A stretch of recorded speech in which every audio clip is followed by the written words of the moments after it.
This podcast is brought to you by Progressive Insurance. What if comparing car insurance rates was as easy as putting on your favorite podcast? With Progressive, it is.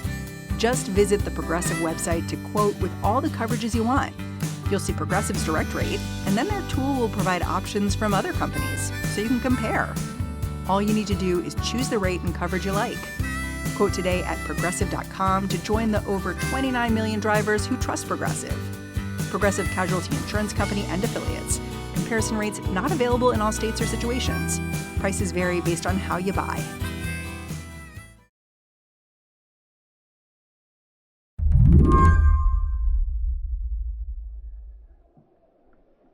Monday afternoon, right around lunchtime, my colleague Shayna and I walked onto the floor of the Fiserv Center in Milwaukee, Wisconsin, on a mission to try to figure out who Donald Trump's vice presidential nominee was going to be. So you guys are going to be talking about the vice president soon, right? I think so. This was a group from Texas. You could tell from their cowboy hats. Who do you think it's going to be? Where's your betting money? Probably J.D. Vance. J.D. Vance. That's what we're hearing. All right. All right. By the time we spoke, general consensus had narrowed the picks down to a top three: Ohio Senator J.D. Vance, North Dakota Governor Doug Burgum, and Florida Senator Marco Rubio. Have you guys been to these parties before? This is my third convention. Is it weird to not know who the nominee is, now? Right? A little different. I think it's different than past conventions and going into the convention. This is going to be dramatic, exciting. I mean, when it happens, and I have faith it's going to happen here, right here, and we're going to be witness to it. And this place is going to be in an uproar. It's going to be so great. Yeah. So, talking to folks, it became pretty clear. Trump's pick didn't actually matter because there was no one in this convention hall that Trump needed to win over. Yeah, I think it's up to the candidate to present their person when they feel it's appropriate. Yeah. And so that's what we're waiting for. Who are you hoping for? That's a really good question. I think I'm not going to. These folks were from New York. The women were wearing matching silk jackets, like they were the pink ladies of the Republican convention. But I think there are a number of very fine candidates. And again, I think that President Trump will make the right choice. I will support that candidate, whoever it is. So you didn't want to say who you are interested in? There's so many dynamic ones. I think that, I don't want to put a finger on it. I don't have a few, but I think that we'll see. Yeah, Trump will make that decision. Is there anyone he could bring on stage you'd be like, no? Hillary Clinton.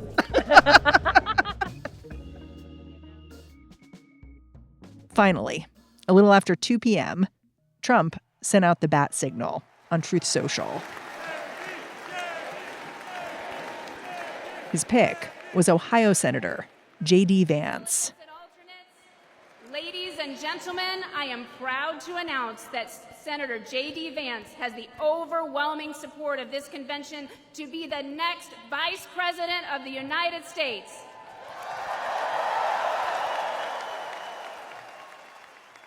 This is when I got Slate's Jim Newell to come on down to Media Row so I could ask him, why Vance?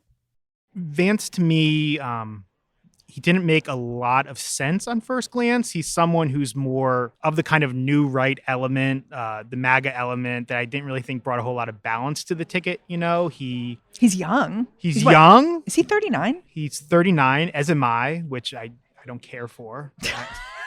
What are you vice presidential nominee? No, Jim? I'm not. Exactly.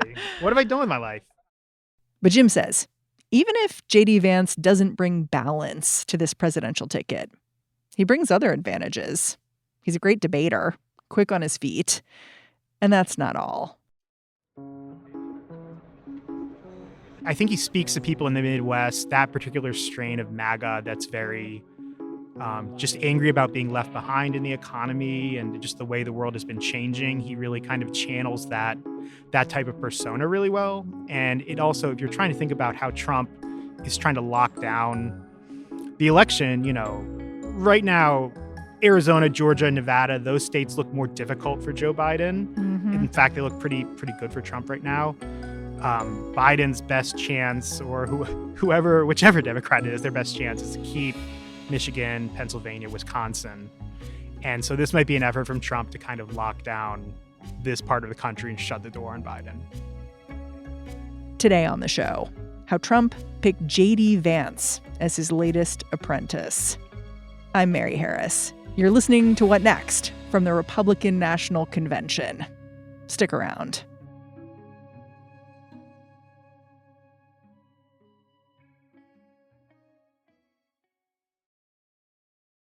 This show is brought to you by Public. If you are looking for simple yet sophisticated investing, Public.com says click on over and check them out. From stocks to options, bonds to crypto, it is all there.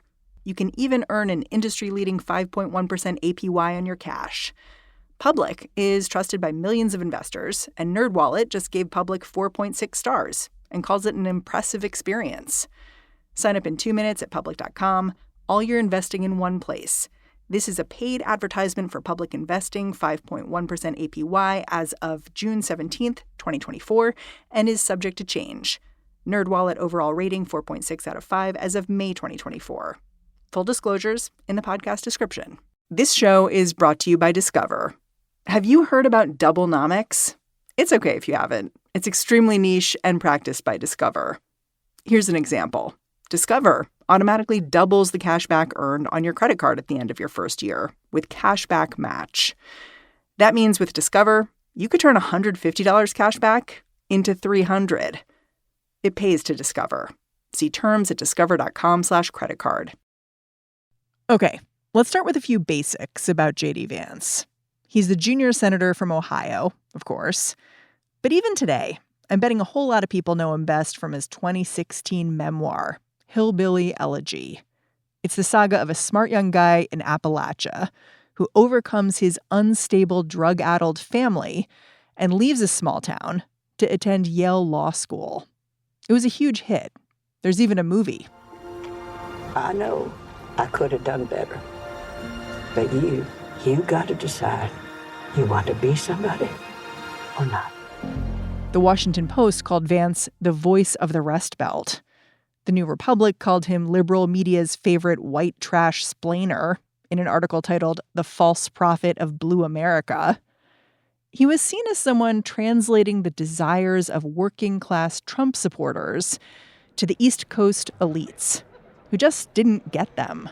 And no one quite knew back then in kind of the mid-late 2010s even what party he was in necessarily. I know Mitch McConnell, who is, until today, apparently, where he's at the convention singing Trump's praises, he was kind of the ultimate, anti-Trumper the last few years. But he had tried to recruit Vance a few cycles ago, and Vance turned him down. J.D. Vance was one of those people who didn't really like Trump for a while. You said, I'm a never Trump guy, never liked him. Terrible candidate, idiot if you voted for him, might be America's Hitler, might be a cynical a-hole, cultural heroine, noxious and reprehensible. Those are things that the left is going to come after you, and they're probably going to be put in ads should you be chosen as the VP pick. When did he change his tune? He changed his tune gradually over the years after Trump was in office. He began to speak out a little bit more about, the elites. So once Trump was in office, he would get there. But when he really changed his tune, was when he wanted to run for Senate from Ohio. So when he announced his candidacy, I guess in 2021, he was all in for Trump. He was very clearly trying to court Trump's endorsement, and he was trying to ward off attacks from his primary opponents about all the obvious things he had said about Trump in 2016. Because Trump is very popular in Ohio. Yes, yeah. I mean, in a Republican primary in any state, like if you said all that stuff about Trump, you got to watch out. I did say those critical things, and I regret them, and I regret being wrong about the guy. I think that he was a good president. I think he made a lot of good decisions for people, and I think he took a lot of flack. And as you probably appreciate, Alicia, I've taken a lot of flack myself over the last few years for standing up for the president's voters, but also. So that's when he really ratcheted it up, left no doubt. That was when a lot of people who've monitored him, began to kind of write their pieces about what happened to J.D. Vance. Vance first ran for office in 2021. How long has he been in office at this point? Not that long. He was elected in 2022, so he's in his first 2-year period here. Whoa. I mean, what's he been like as a senator? He's been, on a certain level, he was pretty pragmatic after the big train crash in Ohio. He worked with Democrats on bipartisan legislation to kind of improve rail safety. This is the train crash where there was like a huge cloud of chemicals, and it became a huge media event, and especially conservative event where people went there to Palestine was the town. Yes. To basically say these people have been left behind, essentially. Yeah, and so he got with I think Sherrod Brown, his fellow Ohio senator, and they put out a bipartisan bill that Chuck Schumer endorsed. I think Joe Biden endorsed it. It was not especially popular among fellow Senate Republicans who are a little closer to big train company, shall we say. I think some of those who are more business inclined did not want to apply more regulations to the train industry. So it hasn't gone anywhere. Yeah, you've said he's a member of the new right. So what does that mean? How is that different than the old How do I right? even describe it? It's if you think about the traditional kind of pre-Trump right, very interventionist overseas, low taxes, deregulation, closeness with the Chamber of Commerce and business lobbies, kind of socially conservative, but kind of pushing them off to the side as people who just kind of had to be dealt with every 4 years. The new right, post-Trump, is kind of much more isolationist, much more spending money domestically rather than in pursuits abroad. It's reconsidered the orthodoxy about deregulation and cutting Medicare and Social Security. And I think taking social conservatives pretty seriously, not just in terms of abortion policy, whatever, but there's been a lot more thinking about restoring the traditional family in terms of, making it so one person can stay at home all the time.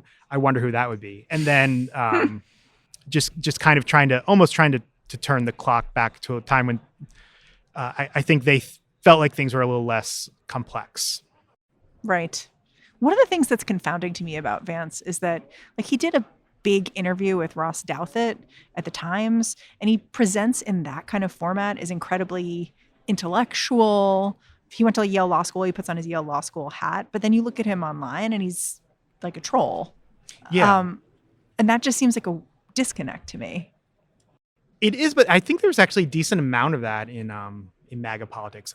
I think there's a certain type of, has the classic pedigree of Yale, Harvard, consulting, private equity, blah, blah, blah. And they almost think I'm a product of that and I'm pushing it aside. I've seen kind of that whole world and I understand why people resent it. Is it worth talking about the rejects here? The people who are not going to be the Republican vice presidential candidate? I love talking rejects. Who surprised you the most? Who's not making it? And what does it say? Who got left behind? I mean, Tim Scott for one. Yeah, so Tim Scott is the one. Granted, I've just been covering a lot of other things, so I don't know exactly what happened to Tim Scott because it's senator from South Carolina. Yes, and someone who ran against Trump, didn't get very far, and then became a pretty vocal surrogate for him. Earned a lot of Trump's favor. Just did a whole lot of sucking up the last 6 months, and it seemed got engaged. He did a lot. In the last 6 months. He pulled the get engaged so you can be under VP consideration card. Yes. Yep. It seemed like he was kind of the consensus safe pick for a while. I mean, Lindsey Graham was on the talk shows last week being like, hey guys, Tim Scott's still here. Yeah, and I don't know why he dropped because he seemed to kind of drop out of the top three. It's been Vance, Rubio, and Burgum kind of for the last little bit now. Yeah. And so I don't know quite why Tim Scott fell out. But there you are. But he did. Tough luck, try again next time. I mean, some would say that the pick of J.D. Vance is surprising because you would expect someone like Trump to choose someone who's a little less like him. Yeah. Do you share that assessment? Well, maybe he's learning from, I don't know about learning, but taking into account what happened in 2016 when he, Paul Manafort in his campaign kind of cornered him into picking Mike Pence, who was considered very different from Trump. Very different. The safe pick would be good with evangelicals. Kind of a reassuring presence on the ticket, and then that played out the way that it played out. Where he, even though Pence said whatever Trump wanted him to for years and years, he didn't feel like he was loyal in the end. So, if you kind of look at the way it is now, J.D. Vance, interestingly, though the one who in 2016 talked the most trash about Trump, is the biggest convert, now does seem like among those top three, like the most likely to kind of bend the rules for Trump. Least likely to have a mob called on them. Is what you're Yeah, saying? like you could see like Doug Burgum, Trump asked him to do something that's like opening a new constitutional door. He might get a little squeamish about it. It solves some problems then. Yeah, it solves some problems. He feels like he can trust him. He feels the conversion is true. And I have no reason to doubt that J.D. Vance's conversion is true. He seems to really believe what he says right now. I think sometimes people try to find someone who balances the ticket, and then others just try to find people who they get along with. If you remember the 2012 pick, Paul Ryan for Mitt Romney, he did not make sense for the ticket. At all. Yeah, like, he was on somewhere here, like he had put out his plan, to cap Medicare and all that stuff. Like it was going to scare the children a little bit, but he and Paul Ryan, I mean, they just got along really well. And so I think Mitt Romney just felt comfort with him. And maybe that's what Trump's going with here. Yeah. The one thing I can't stop thinking about is how this nomination is coming just after this assassination attempt on Donald Trump's life. And in the wake of that, there were calls for unity and tamping down rhetoric. But J.D. Vance, he did the opposite of that. He got on Twitter like right away and said Democratic rhetoric led directly to this assassination attempt. Yeah. Does this mean that this moment of calmer rhetoric is over, if it ever really started? I think one way or another, it's going to be over in the next couple of days. And it could be done by the time speeches start tonight, I haven't really seen a whole lot of anger at the convention so far. People seem to be in pretty laid back mood. The shooting itself hasn't really come up that much just in the early proceedings. So I don't know how Vance will change when he's on the ticket, if he's handled more, if someone's monitoring his tweets, if they have to be approved by the Trump campaign, even though obviously Trump's tweets do not have to be approved by the Trump campaign. One thing I also thought about Vance, you mentioned some of these tweets and some of the things he says. I thought one risk in terms of his relationship with Donald Trump was he threatened to outshine Donald Trump. Why do you say that? Well, as a very compelling speaker and someone who really kind of hits a chord with the MAGA right, like he might start getting more attention than Trump at certain times, and that's like cardinal rule number one of do not do that to Trump. We'll be right back after a quick break.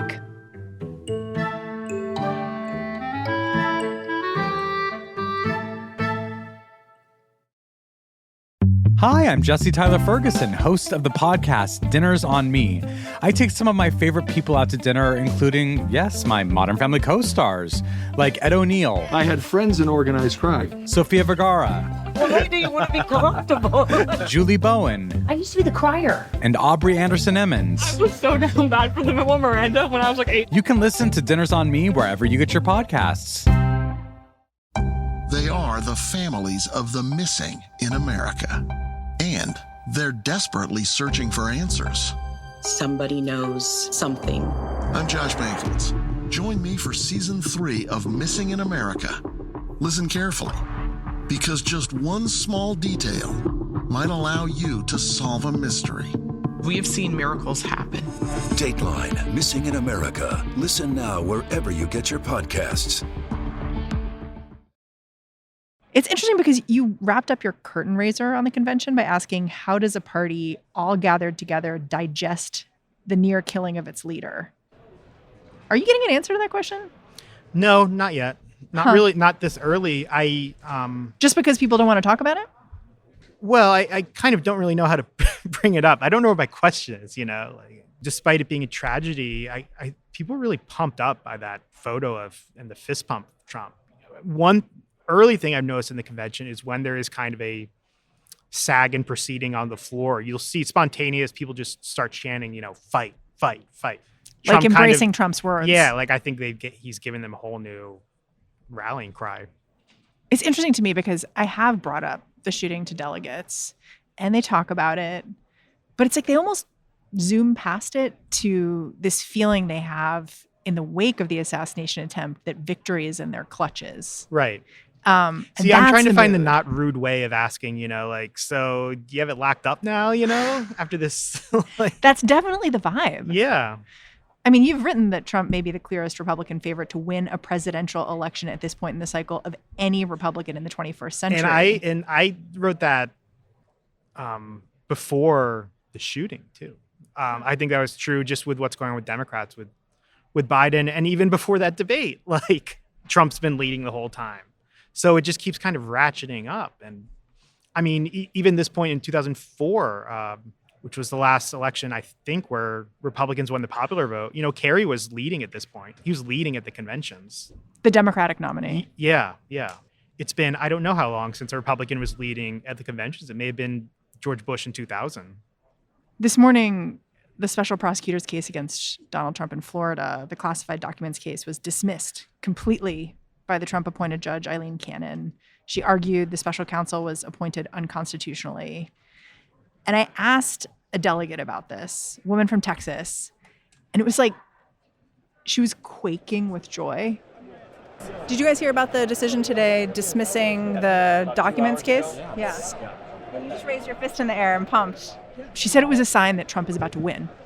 And I think the writing's on the wall. What's the writing? That he's the next president, and maybe they need to stop messing with him. Obviously, not everything has gone well for Donald Trump personally in the last few weeks. He was shot in the ear, but in terms of the political breaks they've been getting on some things, you haven't seen Republicans have a stretch like this in a long time, especially not during one of Trump's runs. The first two runs, it was just like, how are Republicans going to hold their nose and vote for him? And I don't see any of that now. Mitch McConnell is on the floor of the convention. That would not have happened in the past. Everyone is here. Elaine Chao, Mitch McConnell's wife, former transportation secretary, who Trump has been racist against repeatedly, is here. Party-wide, the hatchet just seems to have been buried. Completely. Yeah. And covered over, maybe paved. Yeah, and I think there's certainly probably some Republican voters, a decent amount, who are going to hold their nose for Trump, but I've never seen them this united behind Trump before. Other than nominating the presidential and vice presidential nominees, there's one more thing this convention and any convention has to do, which is write a party platform, which they've done. Last week, the Republican Party locked it all in behind closed doors, slimmed down, 16 pages. Its goal is to make America great again. It's got bullet points all in caps. It sounds just like a speech or a tweet from Trump. What do we know about it? And is it even important to pay attention to this document?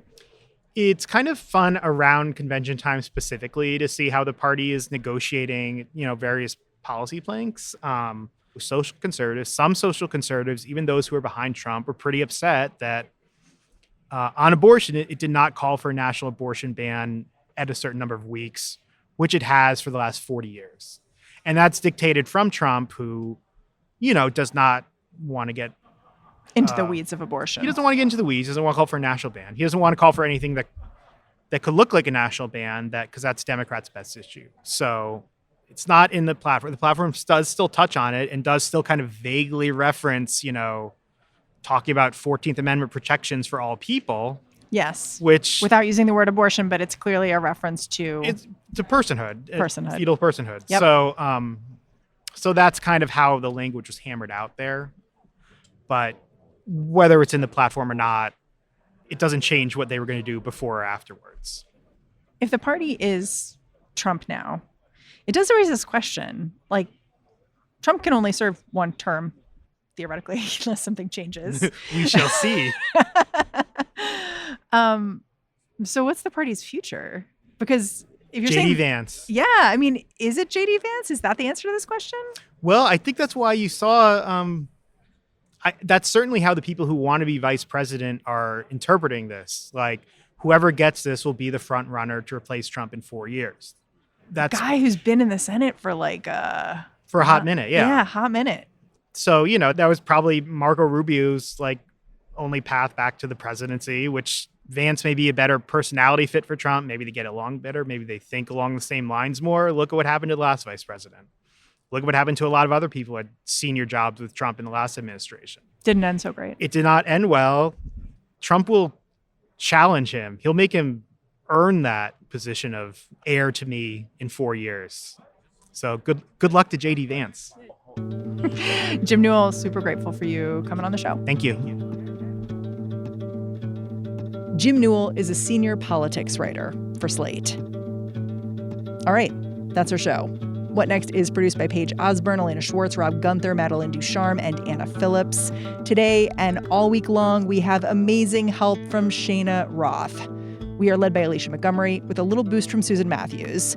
Ben Richmond is the Senior Director of Podcast Operations here at Slate. And I'm Mary Harris. Thanks for listening. Catch you back here next time. Be warned that once you pick up a refreshingly cold drink from McDonald's and people see just how refreshingly cold that drink from McDonald's is, you may create drink envy. Because there are drinks, then there are drinks from McDonald's. For a morning brew that really creates a stir, get any size iced coffee, including caramel and French vanilla, for just 99 cents before 11 a.m. Price and participation may vary, cannot be combined with any other offer or combo meal. Ba-da-ba-ba-ba.